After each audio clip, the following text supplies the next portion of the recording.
Hi, this is Dr. Toni Alvarado, your host for Harmonize Your Life Conversations on Self-Care for Women of Color podcast. Stay with us because we have a very, very exciting show today.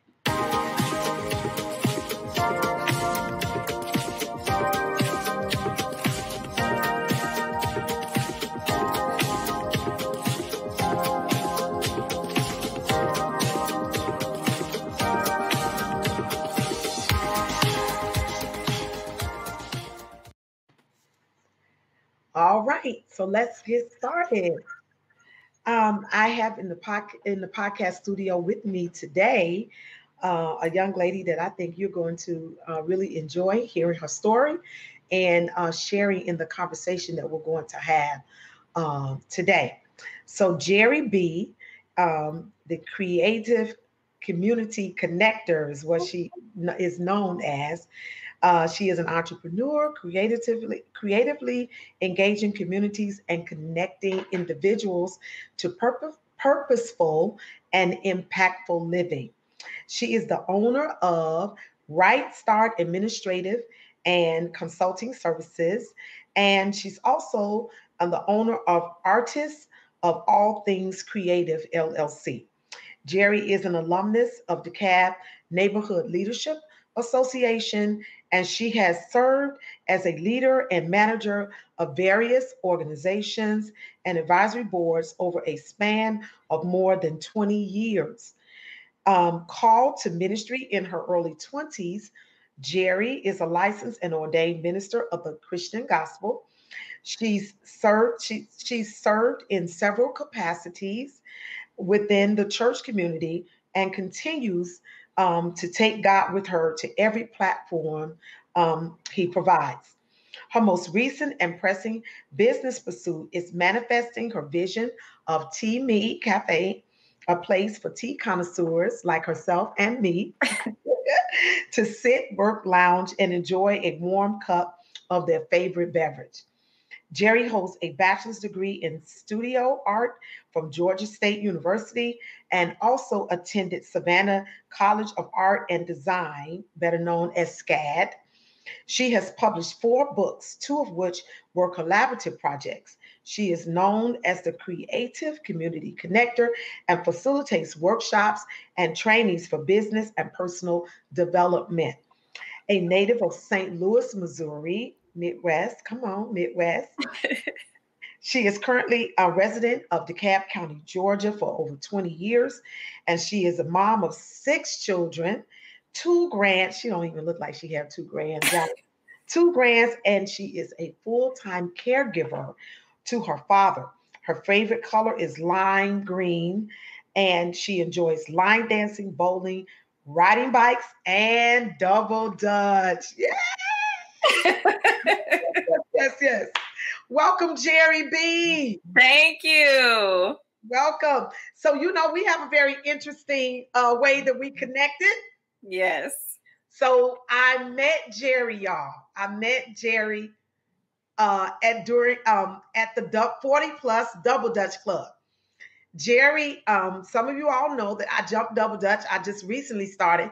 I joined the 40 Plus Double Dutch Club. We've had Pam Robinson on the show.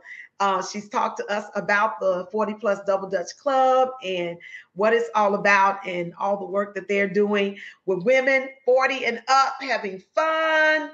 We're doing fitness through Double Dutch and having fun, and we're doing it. And Jerri is the sub-club captain for the East Atlanta Club, of which I am now a proud member of the East Atlanta Double Dutch Club. And I'm very when I joined the club. I didn't know Jerri before joining the club. I actually found out about the club from my god sister in Chicago, and she connected me to the club here in the greater Atlanta area. There in Decatur or the East Atlanta area of our town. And when I went, I met this wonderful captain of the club. She was just so warm and ingratiating, and she just immediately accepted me into the club, and our hearts connected. Our hearts connected in that moment. And so we connected around self-care for women 40 plus through the Yeah. Double Dutch Club. Yeah. Jerri has since joined the Harmonize Your Life Women's Self-Care Network, Yeah. of which I am the founder of and the host for. And so she now is a part of my self-care community, and I'm a part of her community through the Double Dutch Club. And we are connecting on so many levels. We both love tea. We're both tea connoisseurs. And so we have so much. That's right. I don't have my tea with me. I just got done drinking some tea. You know, I had tea time this morning. And so I've been drinking tea all day. So now I'm drinking water right now. Understood. Yes, yes. But I invited Jerri on the show today because Jerri has a story. You heard in her bio that not only is she the mother of six, she is a grandmother of two, and she is a caregiver for her father. And so November is National Caregiver Month and caregiver appreciation. We want to appreciate all the caregivers in our society, no matter who you're caring for. If you're a caregiver, this show is dedicated to you. And so today, we're going to talk about self-care for caregivers. Yes. Thank you so much. Who takes care of the caregiver? Yeah. You know, what I've learned in this journey is that those who are watching us be this super person are so used to and confident of what we can carry that they don't often think we need care, which is why I've learned that self-care is so important, because as a caregiver, you just can't wait for somebody to do it for you. You have to put your mask on first. And here we are in a season where masks are required, but, thinking about just how the flight attendants would say that when you're getting on a flight, it has really rung true in this journey of caregiving that I have to keep myself strengthened emotionally, physically, spiritually, in order to serve and care for my dad. Yeah, yeah. That's so important. And that's part of my message. This whole self-care journey that I've been on now for about 20 years. This year makes 20 years that I've been on this self-care journey. And I'm so glad to have women that are on the journey with me, like yourself. And just this whole thing of one of the things I talk about in my book on Harmonize Your Life, A Journey Towards Self-Care, is that whole idea of putting your own mask on first. Yeah. Putting your own mask on first. And you said something key, Jerri. You said that people that we care for are so used to us being strong and being able to care for them that they don't think that they need care. They don't think we need care, or that the caregiver needs care. Do you find that it's not just the people in our world or the people that we care for, but have you found that do you find that some caregivers may not recognize that they need care? Of course. And I've met a lot over this journey. So I've actually been officially a caregiver. And I say officially because I didn't realize I was a caregiver until about a year into being a caregiver is when someone first asked me, so you're a caregiver to your dad? And I was like, am I? Wow. So I was actually I've been in this journey of 3 years now.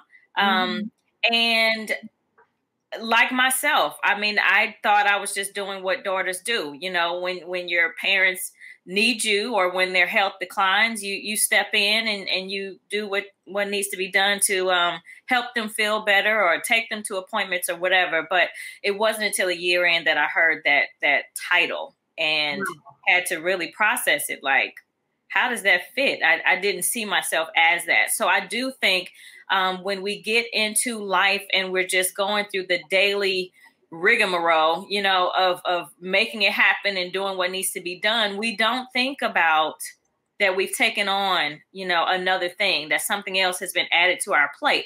We take it, okay, got to make this happen too, you know, and we move on. So yes, I do think that we go, when I'm saying we as the caregiver community, that we can go through a whole season without even thinking about it, just like we do as parents, just like we do as ministers in the church community. You know, when you are called to serve whoever, sometimes you forget that you need to step back and be served or serve yourself.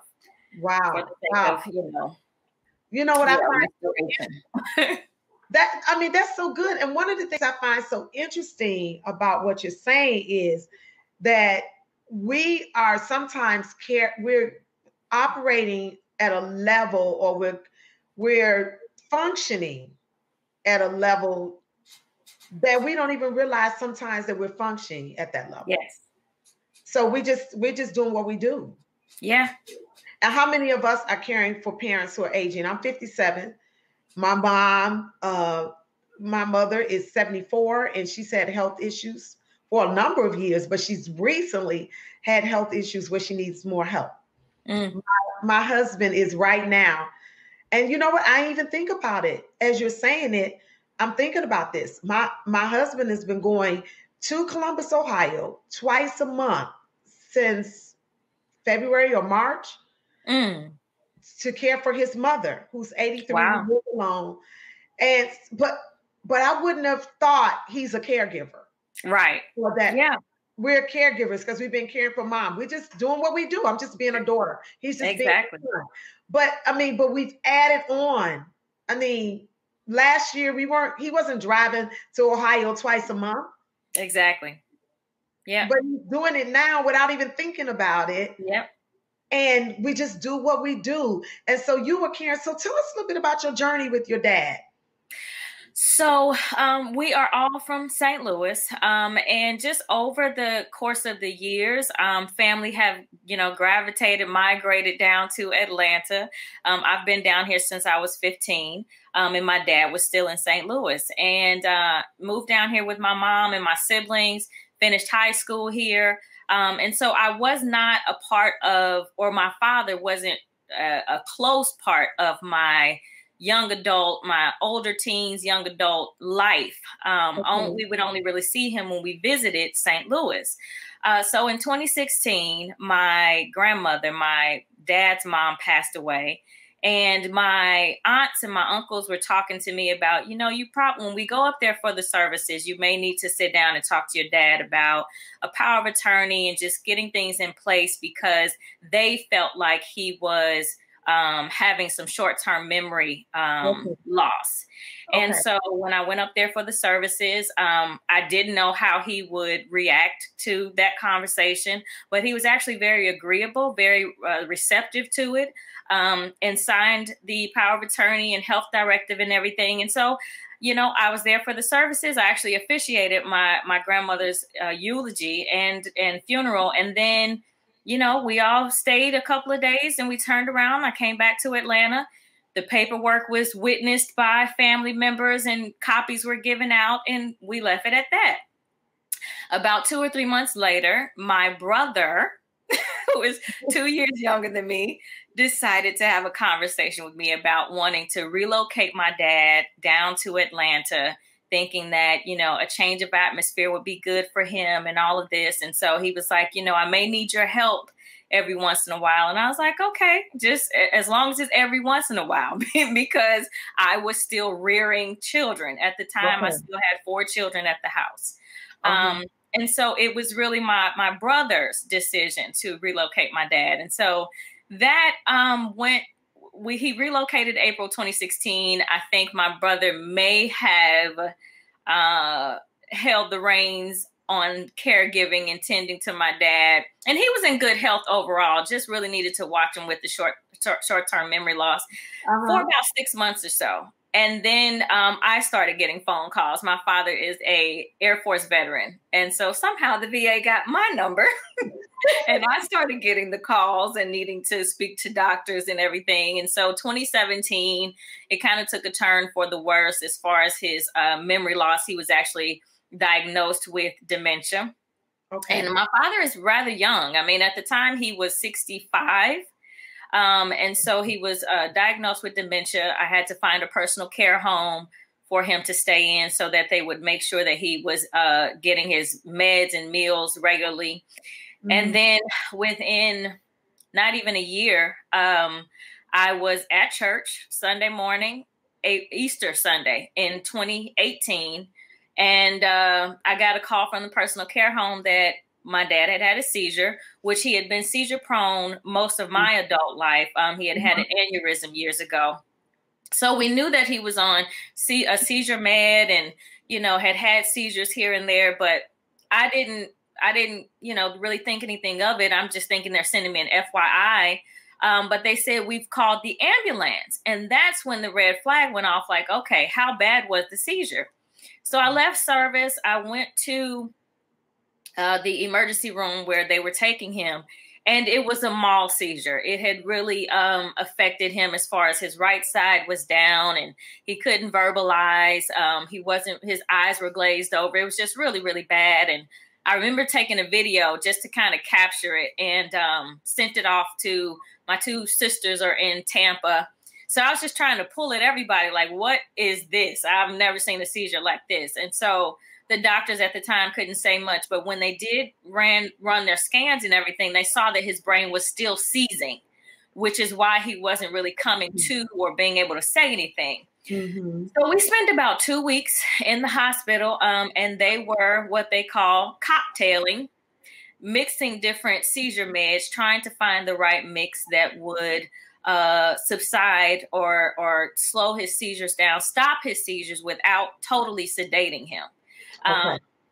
And mind you, I found myself advocating and speaking because they were like, you know, what was his, I've just learned so much medical terminology, but what was his base when he came in? And I was like, he was full conversation, you know, pretty much independent, just had the short-term memory loss, you know, nothing really. And so here it is. He had to go through rehab to learn how to speak. He had to go through rehab to learn how to walk again. And he was doing really well with that. By the end of April, he was walking again. He was able to feed himself. He was getting his words back. And then what we realized is that within the rehab facility that he had been discharged to, there was some negligence where his medications hadn't been given right over the weekend. I was actually getting ready to move him into a assisted living residence. Mm-hmm. And that Friday I was with him. And he was eating dinner, feeding himself, trying to, you know, say the words that he had learned in speech therapy. And I came back that Monday and he wasn't able to get out of the bed and his right side was shaking again. And I was like, what happened over the weekend? And come to find out that his medications hadn't been given properly. He had to go back into the hospital to regulate his system, get his seizures under control again. And so over the year of 2018, from February, you know, we took my dad bowling for his 66th birthday in February of 2018. This happens in April. Wow. Over the span of 2018, he was in 3 different facilities. Each time his health declined. And by September of 2018, I was bringing my dad to my home on a stretcher, connected to a feeding machine, with a bed sore, unable to speak, unable to walk. It was a roller coaster, to say the least. A roller coaster of emotions, of faith. It was really, it happened very fast. Yeah. When the hospital discharged him, they were asking me, they were wanting me to consult with palliative care and hospice. Wow. Yeah. And so talk about just making it happen, I did not feel like there was any other resort but to bring him home. I had lost faith in the healthcare facilities and the rehab facilities. So the idea of discharging him into another facility was just not an option. I did still have faith that he was still there. I could see it in his eyes that he was still there, even though he couldn't communicate. And so I just felt like hospice and palliative care was writing him off and not giving him a chance to come back. And so I declined on palliative care and hospice, and just went into a level of faith and belief that I had never been stretched to. I had different women of faith who were in my circle to come and bless his room and pray over his room before I brought him home. I had affirmations posted around his room. Like I was in warfare, and I was not going to lose him at the hands of, negligent healthcare providers. So that's when I feel like the journey really began. Okay. Wow. And it seemed like it happened so fast. Within months, you were thrust into the full-time caregiver mode. Yes. My cousin, he was medical in the Air Force, and he said, you pretty much became a wound care nurse, a dietitian, a physical therapist, occupational therapist, speech therapist overnight. Wow. And it can happen. As I was saying earlier, my mom had a bout with cancer in 2019. And it has really stretched my sisters and I. We've had to care for her at a level that we've never had to care for her. Yeah. And she's working her way back, but it's so slow. I mean, in terms of, it's slow for her. She feels like, and at one point she felt like she was going backwards. Not too long ago, she was saying, I feel like I'm going backwards. And we were encouraging her, Mom, you're not going backwards. We good. We got this. But, and it's 4 of us. Right. I'm the oldest. And then there's 3 sisters under me. And then 2 of my sisters actually live with Mom. So they, they're right there in it with her because they live with her. I don't live with her, so I get to come in and out, you know what I mean? And my other sister, and we try to, like one of my sisters, she'll text and she'll say, hey, I need a break, because she's the one who lives there. And she'll be like, I need a break, can somebody step in? And I mean, but I can't imagine if one of us was having to care for Mom by ourselves. And she's not even nowhere near where your father was in terms of being in a hospital bed with a bed sore and all of that. But just supporting her where she is as she works her way back from this battle with cancer. My mother-in-law, listening, we're in that stage now where we're caring for aging parents. And so talk to us a little bit about, I know you have siblings, and it seems like, right now that you're the principal caregiver for your father. Because he lives in your home, correct? Yes. He lives in your home. So you're the principal. So talk to us about how, as families, how do we have to support one another? How do we support the one in the family that because it's always going to be one. Yes. Or maybe 2. In my case, I have 2 sisters who live with my mom. My mother-in-law lives alone. Okay. But my husband has kind of emerged as the one that goes regularly to check on her. Okay. And so there's usually 1 or 2 that kind of takes that day-to-day care, kind of the brunt of it. Yeah.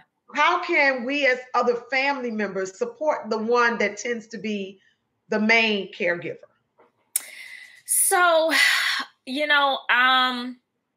it's challenging. I know for me, I have had to really pray my way through the moments of resentment and feeling like, how did this fall in my hands? I have had to have, my times of worship and prayer. I've thrown my tantrums. I've thrown my tantrums at God's feet. Like, why me? And he will whisper back, why not you?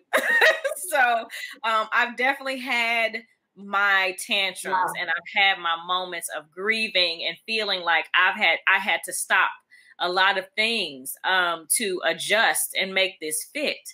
And I think the thing that has blessed me the most, and unfortunately it has not come from my siblings, but just from my inner circle, those who understand, those who may have already been through caregiving, or those who just know and empathize with what I'm carrying, will reach out and say, what do you need? Not call me if you need something, but literally, what do you need? Or either they show up and or in the midst of me talking. I have one girlfriend who, I was sharing with her at one point, physical therapy was coming to the house and working with my dad. And then they abruptly stopped coming. And I hadn't been trained on what they were doing. They would just kind of go in his room and do it.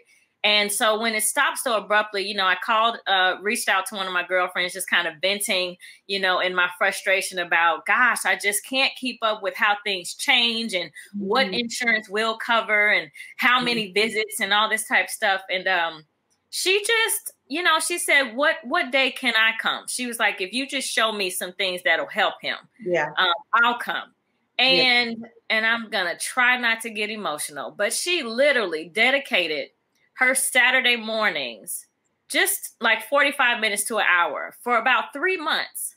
She came and she would just do some stretching and range of motion with him. But I cannot even explain to you the relief that just that one gesture was for me, being that it is 24/7 for me. So any little bit. Wow. Wow. And you just don't know. You don't know when you need the break. Again, when you're in it, you're just doing. And it's not until you get the opportunity to stop or pull away that you realize, like, okay, yeah, my body needed it. My mind needed that. And so, that was a blessing. And so I've had moments like that over these past 2 or 3 years that has just really blessed me. And I found myself journaling on it and really just acknowledging it, like, okay. So even when I don't realize where the relief is needed, God is showing me or sending people to provide that relief. Wow. And he's allowed me to exercise forgiveness as far as the resentment that I have felt, toward my siblings, because at the end of the day, I can't explain why they haven't been as active. I can't explain that. I can't answer it for them. And I just know that at the times where they have shared their why nots, it just doesn't add up. It doesn't add up for me because I'm the one that has made the sacrifice. So it's kind of hard to give me anything, any kind of excuses of why not, because I don't feel like I had the opportunity to give a why not. It was just there and happening. But so I think whether you are a family member or a close friend, of someone who is taking on the and I hate to say burden, but taking on this new responsibility of caregiving for a loved one, to just, what do you need? Or listen and extend empathy wherever it makes sense, wherever you can help. I have another girlfriend who, she knows I do not like to cook. But when my father was approved to swallow food again, that was another thing that I put out on my blog. Like, y'all, this is a blessing and I'm happy for my dad, but who gonna feed him? Because what I don't want to do is be in the kitchen. But that was one thing she loved to do. And she started bringing over frozen soups and frozen casseroles that I could just thaw out and feed him. And so it's just been things like that that has really blessed my spirit over this journey. Wow. And, and my situation, our situation is nowhere near where you are with your dad. My mother still has a lot of independence and mobility, but there have been times when that's been tested, and she's had bouts where she needed more attention from her daughters and sisters. Her sisters have been there as well. And we're grateful for that. But I mean, I guess we're blessed when I hear what you're saying. We're blessed as a family because we've kind of taken it on like a team approach. Yeah, yeah. And like for me, I'm the oldest, and so a lot of my mom's business stuff I handle. Um, I'm the person that the hospital calls or her care providers call. I'm the person that they'll call to find out how to set up her stuff. I've taken her when she was going through her chemotherapy, her radiation treatment. I was responsible for taking her to radiation. But there were times when I got tired. There were times when I was like, oh my God, I got to do this drive. And I hated it when it rained. Whenever it rained and I had to take her to radiation, those were rough days. And then being in Atlanta traffic and all of that. But we do what we have to do, right? Yeah. But I remember when I took that on, when that season for mom, I had to augment my schedule at work. And thanks be to God, I have the kind of job that I could do that, because some people don't have that privilege. But I was able to adjust my schedule to fit so that I could take care of mom. Yeah. And take her back and forth to those appointments. And my sisters, and they on their off day, my days were Monday through Thursday, and then my sisters would pick up on Friday. I would take Monday through Thursday, and then one of my sisters would take Friday. Yeah. And so we had that team approach. And like I said, because just by sheer reason that two of my sisters live with mom, they end up with the bulk of the things that happen in the middle of the night, or things that she may need early in the morning, just because they live there. But yet still we've taken a team approach. We all have kind of a role in my life. And I thank God for that. But for those who don't, we need to, really be praying for you all to be strengthened. And I'm glad that you said that we need to pay attention, because I'm sure everybody that's listening to this podcast knows someone who's a caregiver, who's been a caregiver, and they themselves may be a caregiver or may end up being a caregiver. Because like you said, these are not things we plan. Right. We don't plan this. Yeah. We don't plan for somebody to get sick or have an accident, or you don't plan for those kind of things. Life happens. And so to be able to observe people and like you said, I needed relief and didn't even know I needed relief. Exactly. Yeah. Yeah. So that means because in your mind, and again, I think over the couple of years, it really, for me, it adjusted. I was adjusting every day like I did when my 6 kids were young. You never knew what the next day would look like. And I was home at one point. I homeschooled my 6 children. And so every day was different. And you are adjusting to the personalities and the mood swings and who feels like doing this and, these two fussing, just different scenarios. And you just learn to adjust and be in the moment and make it work for the moment. And that's what I found myself doing with my dad. I went back to and pulled from a lot of those same strategies that I used with my kids. And because of his level of care, in many ways, it is like having an infant, as far as just, there was a period of time, especially when it was a higher level of care, when I was treating the bed sore and trying to get that to clear up. It took us 11 months to close up the bed sore that I was never aware of. The last nursing facility that he was in, it had developed there, but they had never told me about it. Wow. So it wasn't until he was admitted in the hospital that it started being treated. And so again, took 11 months to clear it up. And, I would literally in my mind think about it like when I was on a nursing schedule with my children, as far as just, let me get in here, let me change them, wipe them, clean them, feed him, get him situated, and I'm going to take a nap while he's taking a nap.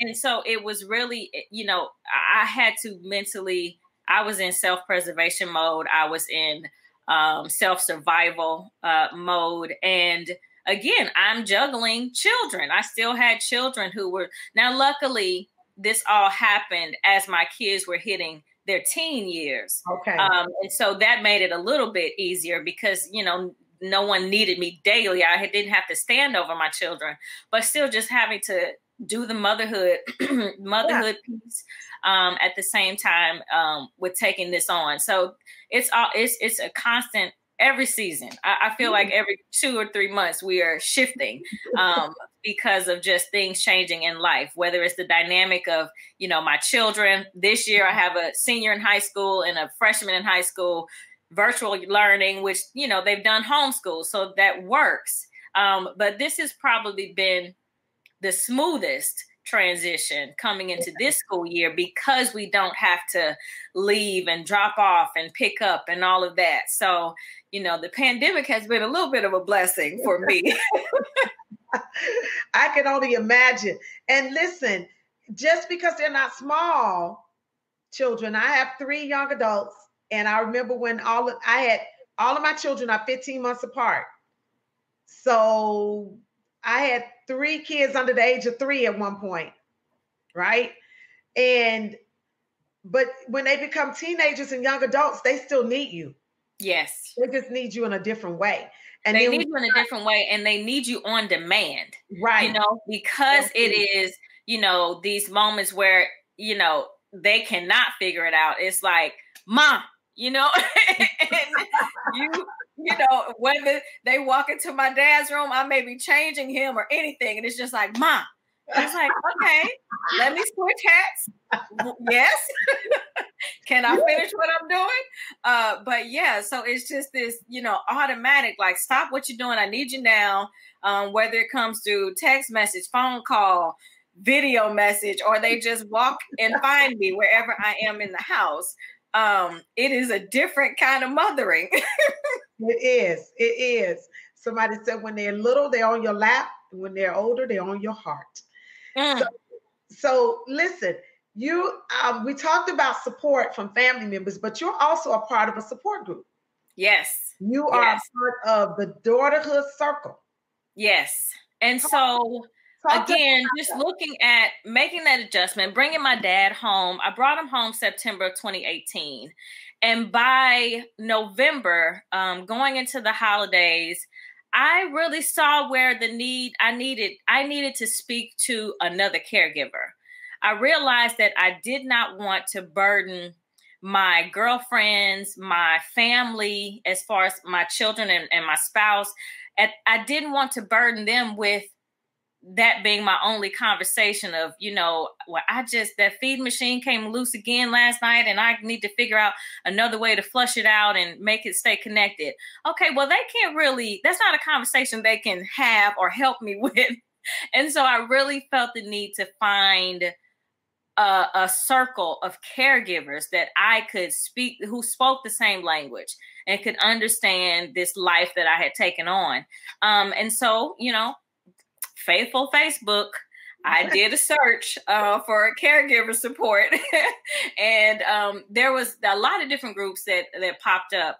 And I joined about 4 different ones, but the one that stood out was Daughterhood.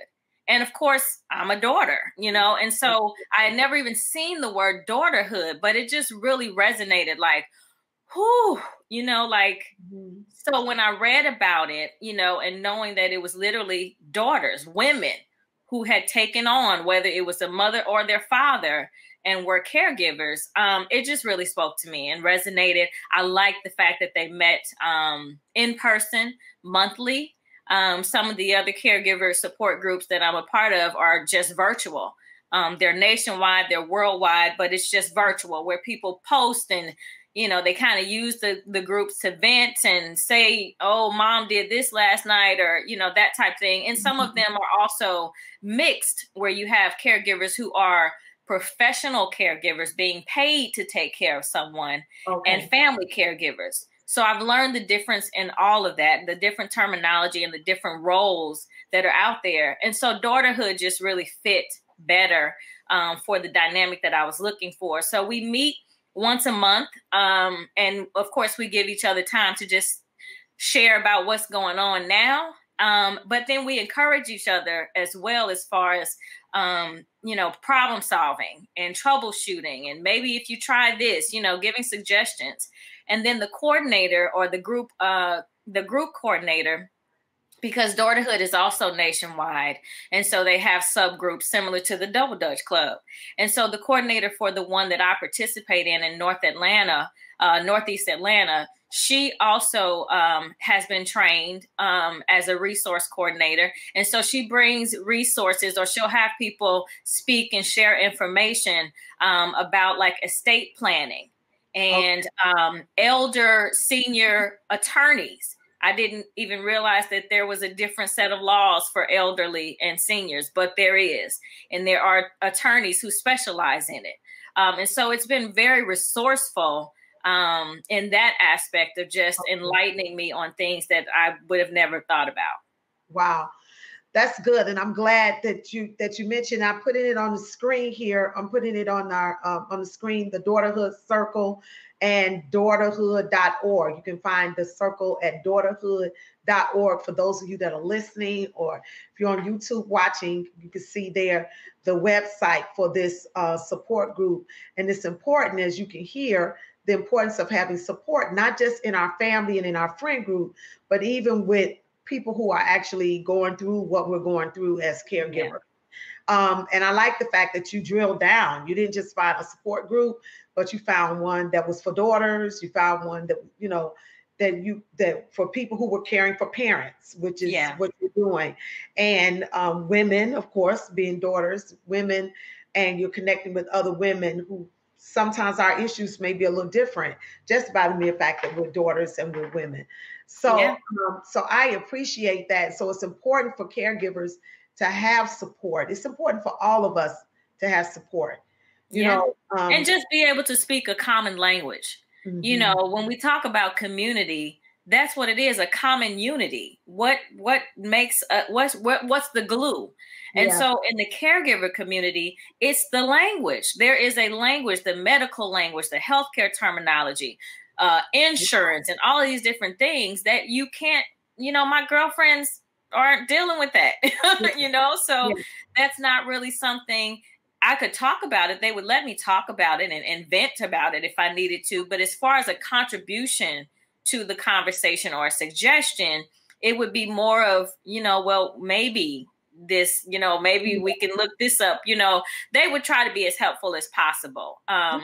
But to really understand and extend empathy, I think it is more genuine and more received, or better received, from someone who is in the trenches in that same aspect. Wow.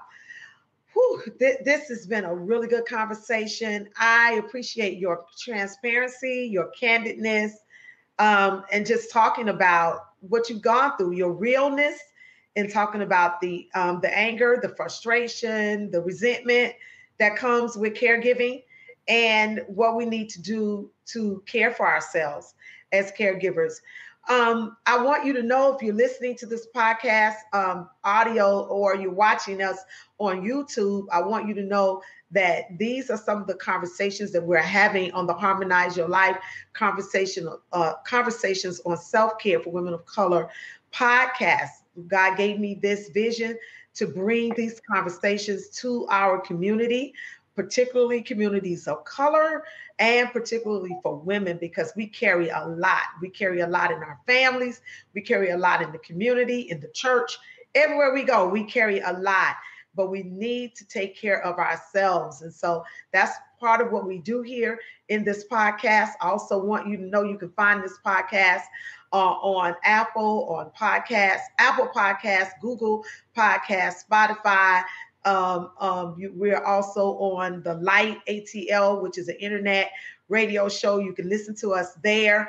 You can also find us on YouTube. If you go to my YouTube channel, Dr. Toni G. Alvarado, you can find us on my YouTube channel there. Women, I want you to know that you can join the Harmonize Your Life Women's Self-Care Network. You heard Jerri B talking about the network that she is a part of, the self-care net. I mean, the caregiver network that she is a part of. And you can belong to several networks. You don't have to just belong to one. But Jerri is also a part of this Harmonize Your Life self-care network. And so we find different ways to take care of ourselves. She's in the Daughterhood Circle. You heard about that. And she's the Double Dutch Club. The Double Dutch Club. I'm in the Double Dutch Club now. And so we're finding different ways to take care of ourselves. You have to connect to different communities because we need support in different ways, and we need support from different communities. So we don't wear one community or family member or girlfriend or husband, children, whatever, wear them out or wear ourselves out. So we can spread out a little bit. And so I invite you to join us in this self-care network. You can find out more information about the self-care network on my website at drtonyalvarado.com. Go there, join the self-care network. You get the links to Tea Time, which is a part of the self-care network. We have conversations like this. Women like Jerri that I bring to the Tea Times, where the podcast, you're listening, but in Tea Time, we actually dialogue and we actually talk and we get to cry together, laugh together, and strategize together in the self-care network. Jerri, you also have a Facebook group. I'm putting that on the screen. Jerri has a Facebook group for caregivers. And so follow her there. A Life for a Life, a Caregiver's Journey. A Life for a Life, a Caregiver's Journey. That's on Facebook, right, Jerri? Yes, Tell us a little bit about that. So A Life for a Life, it actually came to me during 2018, in the midst of, my dad going in and out of the hospital and everything. And as an artist, my outlet, my creative outlet is creating, whether it's art or poetry. And so in the midst of sitting at his bedside, a lot of times I would, take a picture or start writing and find myself writing poetry about the process or the situation that he was in. And that's what came, as people would talk about, how I was just kind of stopping things. I remember making the decision to release my contracts with my LLC, Right Start Administrative. I could tell that my capacity to serve my clients was changing as my father, as his health was changing. And so I made the decision to release my contracts and, give them a notice that I would not be able to continue because I knew that my level of capacity had shifted. Wow. And it was in times like that, just seeing what I was sacrificing, that it was literally the life that I had, that life was being sacrificed for the life of my father, and making sure that his was being tended to and given the attention that was needed at the time. And so that's where it originally came from, the statement, A Life for a Life. And I knew it was a twist on, the Bible and everything, but I'm a woman of faith. And so I just, took it and made it what God was showing me it was for the season that I was in. And it really brought me through 2018 because A Life for a Life also developed into a work of art. And so I released a series of artwork around that year and what I was going through with my dad. And the series was titled A Life for a Life. And there was a book, that was titled A Life for a Life. And so it has really just been the title and the piece that is describing and defining how I have taken on and how I have embraced the caregiver journey. Wow. And so that Facebook group is available. You can follow Jerri B at A Life for a Life Facebook group, A Caregiver's Journey, A Life for a Life, A Caregiver's Journey Facebook group. Let me say it like that. You can follow her on IG at The Jerri B, at The Jerri. Jerri is Jerri B. Jerri B. And she also, you heard her say she's an artist. You heard me talk about that from Georgia State University and Savannah, SCAD, the School of Art and Design there in Savannah. She's also an artist, and you can follow her art collection and her art business at shop_ATC art. A-T as in Tony, C as in cat, and the word art there at shop_ATC art. Follow her at the Jerri B. Join her Facebook group, A Life for a Life, a caregiver's journey. She gave us information about the caregiver support group that she is a member of, the Daughterhood Circle. You can join the Daughterhood Circle if you're listening and you're a caregiver, you're a daughter caring for a mother or a father. And you can join the Daughterhood Circle. And that website is daughterhood.org. Daughterhood.org. Wow, Jerri, thank you so much. Thank you. I just know that those that are listening are going to be blessed. I'm going to do something that I haven't done often on the podcast, not because, I'm a woman of faith. I'm a pastor and I am a woman of faith. And it's not often. Sometimes I'll do this, just as I'm led. I'll have one of my guests to pray. I did that in my series on domestic violence. I had Tamiko Lowry pray for survivors of domestic violence, or those who are in that space right now. And so I want you to pray for caregivers. This is National Caregiver Month, and I want you to pray for a caregiver that's listening to this podcast or watching this podcast on YouTube. And we'll close out. All right. Thank you. All right.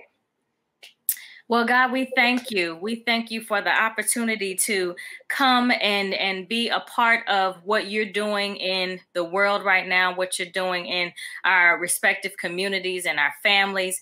God, we thank you for blessing us and entrusting us with a loved one, with a friend, with a job that allows us to use our hands to tend to someone else. God, we thank you for the burden and the blessing of caregiving. We pray that you would continue to strengthen us from the outside, from the inside, our spirits, our emotions, our physical strength and stature. God, bless us and strengthen us to continue on our caregiver journeys respectively. God, for those who may see it coming, for those who are anxious about what may be happening with their loved ones or their family members, and seeing that the time is coming where the season is changing and caregiving may be in their future. God, prepare them.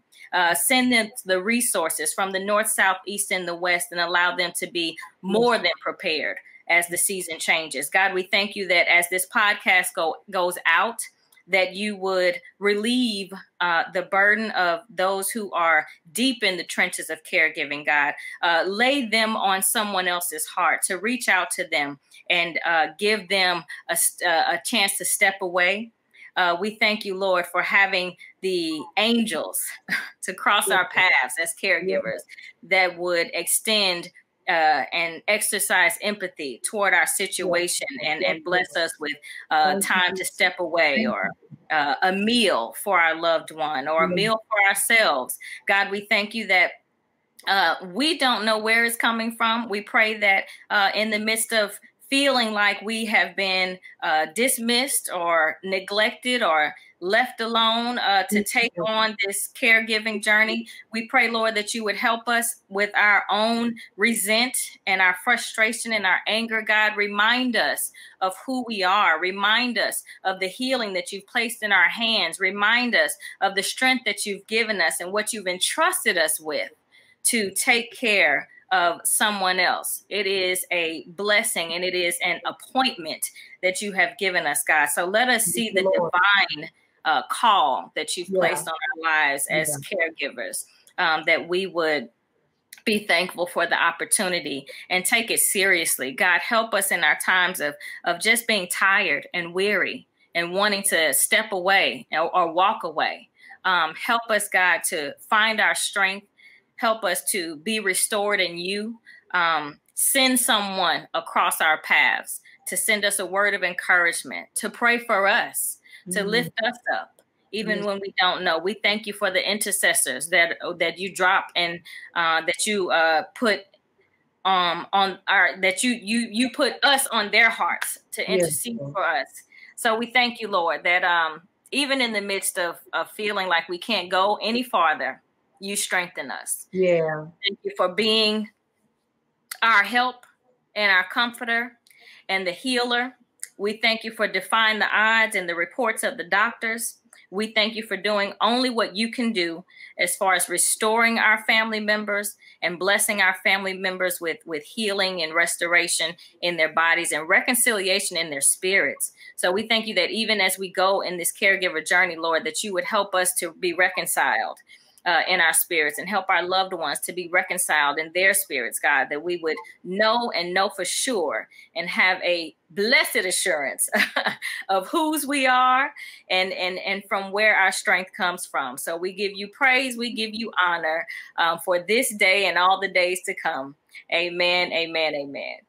Thank you so much, Jerri. I really appreciate you coming on. I look forward to jumping rope with you again, sis. Yes. Talking about self-care. Yes, and, Lord.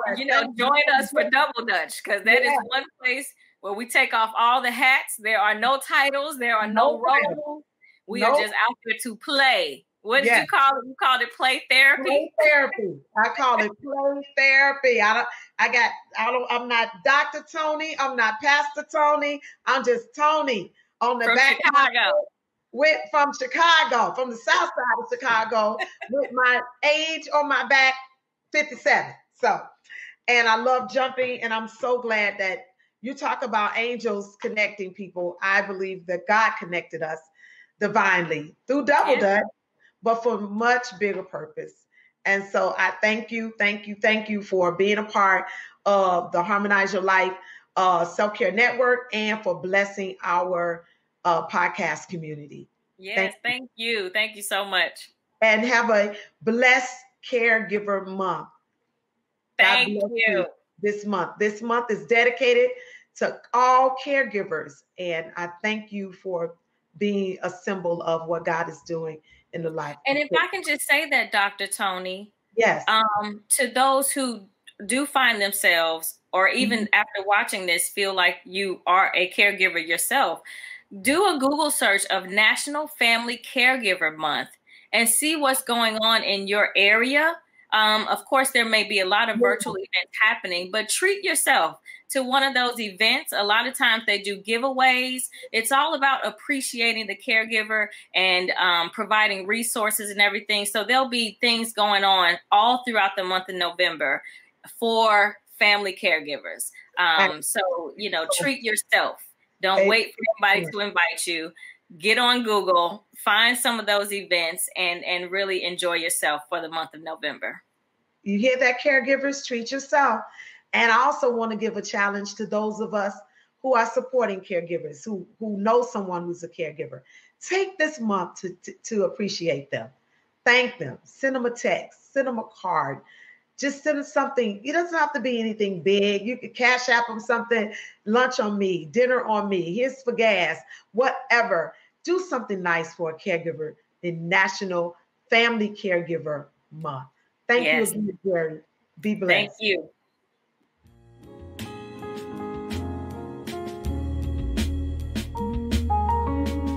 Hi, this is Dr. Toni Alvarado. I am so delighted about bringing the Harmonize Your Life podcast to you. Would you do me a favor? If you are enjoying this podcast, would you email me at hello@drtonyalvarado.com? I want to hear from you. I want your feedback. I want to know if there are any other topics that you are interested in as it relates to wellness, self-care, nutrition, or just overall bringing harmony into your life. Email me, contact me at hello@drtonyalvarado.com.